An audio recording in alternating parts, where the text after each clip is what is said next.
नमस्कार मित्रों, आप लोग देख रहे हैं सिलेक्शन वर्ल्ड यूट्यूब चैनल। और आज इस चैनल की कक्षा में आप लोग वर्ल्ड ज्योग्राफी के पार्ट 3 को पढ़ेंगे, जिसके अंतर्गत आप लोगों को अध्ययन कराया जाएगा खगोलीय भूगोल का। और इस खगोलीय भूगोल या एस्ट्रोनॉमिकल ज्योग्राफी में आपको सौरमंडल और पृथ्वी आदि से रिलेटेड जो विशेष महत्वपूर्ण प्रश्न हैं उनका अध्ययन किया जाएगा। और ये प्रश्न इतने महत्वपूर्ण हैं कि किसी न किसी परीक्षा में यहाँ से एक प्रश्न तो पूछा ही जाता है। बंधुओं, आपको अवगत करा दूं कि ये जो प्रश्न सीरीज चलाई जा रही है, आपके जितने भी वनडे एग्ज़ाम हैं, गारंटी के साथ मैं कह सकता हूँ कि उन वनडे एग्ज़ाम के लिए रामबाण साबित होगी। और साथ ही साथ मुझे इतना भरोसा है कि बहुत सारे प्रश्न जो आपको सिलेक्शन दिलाने वाले होंगे वो इसी प्रश्न सीरीज से आएंगे। जो भी मैं ये वन लाइनर के रूप में आपको प्रश्न पत्र के रूप में आपको करा रहा हूँ प्रतिदिन, यही प्रश्न इतने महत्वपूर्ण हो जाएंगे, आपको परीक्षा हॉल में दिखाई देंगे। और इसी भरोसे के साथ आज की क्लास को शुरू करते हैं। और आज की क्लास का जो पहला प्रश्न है खगोलीय भूगोल से संबंधित, वो है महाविस्फोट सिद्धांत किससे संबंधित है। बंधु, इस तरह के प्रश्न एसएससी की परीक्षा में बहुत अधिक पूछे जाते हैं, तो आप लोग जो एसएससी की तैयारी कर रहे हैं वो इन प्रश्नों को बहुत ध्यान से देखेंगे, जिनका अभी हाल ही में CHSL या CGL का एग्ज़ाम होने वाला है। देखिए, पहला प्रश्न है महाविस्फोट सिद्धांत। इसको बिग बैंग थ्योरी भी कहते हैं। तो महाविस्फोट सिद्धांत किससे संबंधित है, आइए ऑप्शन देखते हैं। ए ऑप्शन है महाद्वीपीय विस्थापन से, बी है ब्रह्मांड की उत्पत्ति से, सी है हिमालय की उत्पत्ति से। चलिए, प्रश्न 1 का आंसर होगा ब्रह्मांड की उत्पत्ति से। महाविस्फोट सिद्धांत किससे संबंधित है, बी ऑप्शन से संबंधित है, ब्रह्मांड की उत्पत्ति से संबंधित है। चलिए, प्रश्न सेकंड को देखते हैं। एक निश्चित आकृति में व्यवस्थित तारों का समूह क्या कहलाता है। जो स्टार्स होते हैं वो एक निश्चित आकृति में मैनेज्ड हैं, तो उनको क्या कहते हैं, आइए देखते हैं। ए है सौरमंडल, बी ऑप्शन है आकाशगंगा, सी ऑप्शन है एंड्रोमेडा और डी है नक्षत्र। तो एक निश्चित आकृति में व्यवस्थित तारों का समूह नक्षत्र कहलाता है। तो प्रश्न 2 का आंसर हो जाएगा डी। नेक्स्ट प्रश्न को देखते हैं। तारों के मध्य दूरी ज्ञात करने की इकाई क्या है। मतलब दो तारों के मध्य की दूरी ज्ञात करने की यूनिट क्या है। तो ऑप्शन चेक करते हैं। ए है स्टेलर मील, बी है कॉस्मिक किलोमीटर, सी है प्रकाश वर्ष। तो बंधु, आंसर होगा प्रश्न 3 का सी, प्रकाश वर्ष। और प्रकाश वर्ष जो है दो खगोलीय पिंडों के बीच की दूरी मापने के लिए प्रयोग किया जाता है। तो तारे हैं क्या, खगोलीय पिंड ही तो हैं। आज हम लोग पढ़ रहे हैं खगोलीय भूगोल, तो जो भी है खगोल से रिलेटेड घटनाएं हो रही हैं आज। चलिए, नेक्स्ट क्वेश्चन है ब्लैक होल की जानकारी सर्वप्रथम किसने दी थी। तो आइए बता दें, ब्लैक होल की जानकारी देने वाले प्रथम वैज्ञानिक एस चंद्रशेखर थे। इन्होंने सबसे पहले ब्लैक होल के बारे में जानकारी दी थी। चलिए, नेक्स्ट क्वेश्चन की बात करते हैं। निम्नलिखित में से कौन सा सौर मंडल का हिस्सा नहीं है। इनमें से कौन सौर मंडल का हिस्सा नहीं है, आइए ऑप्शन देखते हैं। ए ग्रह, बी क्षुद्र ग्रह, सी धूमकेतु और डी निहारिका। बात कर लेते हैं प्रश्न 5 के आंसर की। तो इसका आंसर होगा डी निहारिका। ग्रह और क्षुद्र ग्रह और धूमकेतु सौरमंडल का हिस्सा हैं, जबकि निहारिका सौरमंडल का हिस्सा नहीं है। नेक्स्ट क्वेश्चन है। निम्न में से कौन से दो ग्रह मंगल और यूरेनस के बीच हैं। प्रश्न पूछा जा रहा है कि वो दो ग्रह कौन से हैं जो मंगल और यूरेनस के बीच में स्थित हैं। तो ऑप्शन चेक करते हैं। ए है पृथ्वी और बृहस्पति, बी है बृहस्पति और शनि, सी है शनि और पृथ्वी। चलिए, आंसर चेक करते हैं प्रश्न 6, और इस प्रश्न का आंसर होगा ऑप्शन बी। बृहस्पति और शनि दो ग्रह ऐसे हैं जो मंगल और यूरेनस के बीच आ जाते हैं। चलिए, नेक्स्ट क्वेश्चन है। सूर्य तथा पृथ्वी के मध्य कौन से ग्रह हैं। प्रश्न को थोड़ा ध्यान से देखेंगे, क्योंकि ये जो बीच में पूछा जाता है कि कौन सा ग्रह किस ग्रह के बीच में है, ये प्रश्न बहुत ही महत्वपूर्ण होते हैं। तो आंसर को चेक करते हैं प्रश्न 7, और इसका आंसर ऑप्शन चेक कर लेते हैं पहले। ए है मंगल बुध, बी है मंगल शुक्र, सी है बुध शुक्र और डी है बृहस्पति और शनि। तो प्रश्न 7 का आंसर होगा सी, बुध और शुक्र। बुध और शुक्र दो ग्रह ऐसे हैं जो सूर्य और पृथ्वी के मध्य में आते हैं।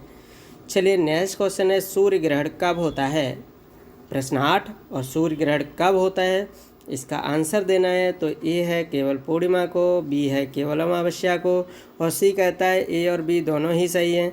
आइए बात कर लेते हैं सही आंसर की। तो प्रश्न 8 का सही आंसर होगा ऑप्शन बी, केवल अमावस्या को सूर्य ग्रहण होता है। सूर्य ग्रहण जब होना होगा तो वो अमावस्या को होगा, और अगर चंद्र ग्रहण की बात की जाए तो वो केवल पूर्णिमा को होगा। क्वेश्चन 9 क्या कहता है, कौन सा ग्रह सबसे कम समय में सूर्य का चक्कर लगाता है। आइए बात करते हैं ऐसा कौन सा ग्रह है निम्न ऑप्शन में से जो सूर्य का सबसे कम समय में चक्कर लगा लेता है। ए है प्लूटो, बी है बुध, सी है पृथ्वी और डी है शनि। बंधुओं, आंसर जानने से पहले एक कॉन्सेप्ट जान लेते हैं। जिस ग्रह की कक्षा जितनी छोटी होगी वो ग्रह उतने ही कम समय में सूर्य का चक्कर लगा लेगा। जिसकी कक्षा जितनी ज़्यादा बड़ी होगी, या फिर इस तरह से जान लीजिए जो ग्रह सूर्य से जितना ज़्यादा दूर होगा उसे उतना ही अधिक समय लग रहा होगा। तो चलिए प्रश्न का आंसर जानते हैं। तो क्वेश्चन 9 और इसका आंसर होगा बी, बुध। बुध सबसे कम समय में सूर्य का चक्कर लगा लेता है। क्वेश्चन 10 है, निम्न में से किस ग्रह के उपग्रह नहीं है। प्रश्न कहता है वो कौन सा ग्रह है जिसका कोई उपग्रह ही नहीं है। ऑप्शन ए है पृथ्वी, बी है मंगल, सी है बृहस्पति और डी है शुक्र। तो मंगल, पृथ्वी और बृहस्पति इनके तो उपग्रह हैं। जो ऑप्शन डी है शुक्र, इसका कोई भी उपग्रह नहीं है। चलिए तो प्रश्न 10 का आंसर हो जाएगा डी। नेक्स्ट क्वेश्चन है, पृथ्वी की जुड़वा बहन किस ग्रह को कहा जाता है। चलिए ऑप्शन देख लेते हैं, पृथ्वी, बी शुक्र, सी मंगल, डी प्लूटो। आइए बात कर लेते हैं कि इसका आंसर क्या होगा। तो शुक्र को पृथ्वी की जुड़वा बहन कहा जाता है, सांझ का तारा कहा जाता है, भोर का तारा कहा जाता है। सबसे चमकीला ग्रह अगर पूछा जाए तो वो भी शुक्र ही है। इतने सारे प्रश्नों के आंसर शुक्र से हुआ करते हैं।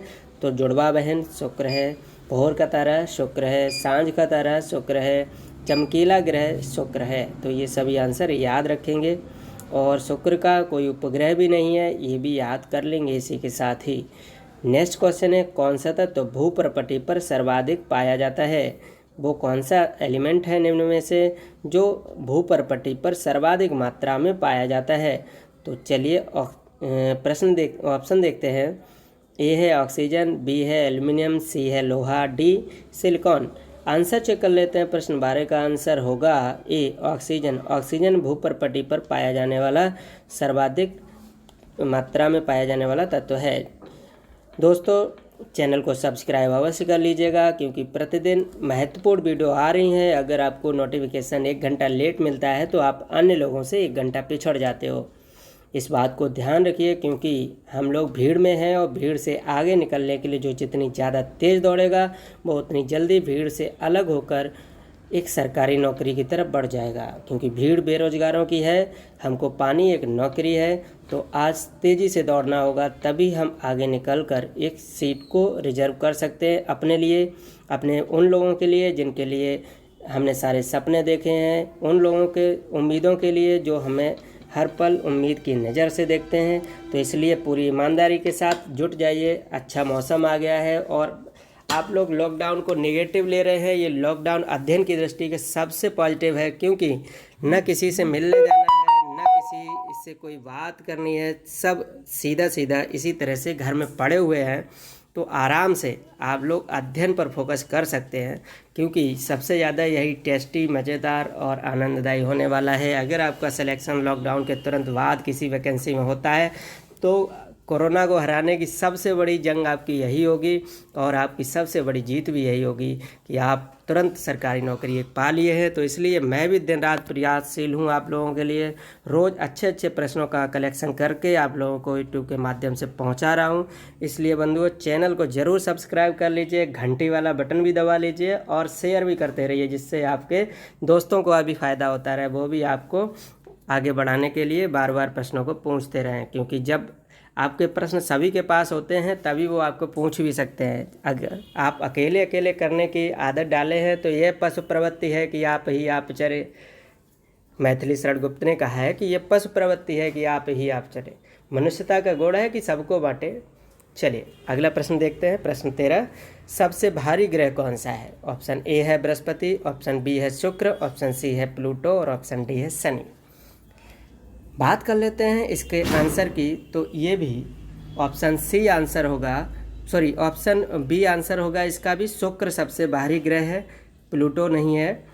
बी ऑप्शन सही होगा क्वेश्चन 13 का आंसर। क्वेश्चन 13 के बाद अगला क्वेश्चन है, टाइटन किस ग्रह का सबसे बड़ा उपग्रह है? पूछा गया है कि टाइटन किस ग्रह का सबसे बड़ा उपग्रह है। प्रश्न 14 और इसका आंसर होगा ऑप्शन डी शनि का। टाइटन शनि का सबसे बड़ा उपग्रह है। चलिए अगले क्वेश्चन की बात करते हैं।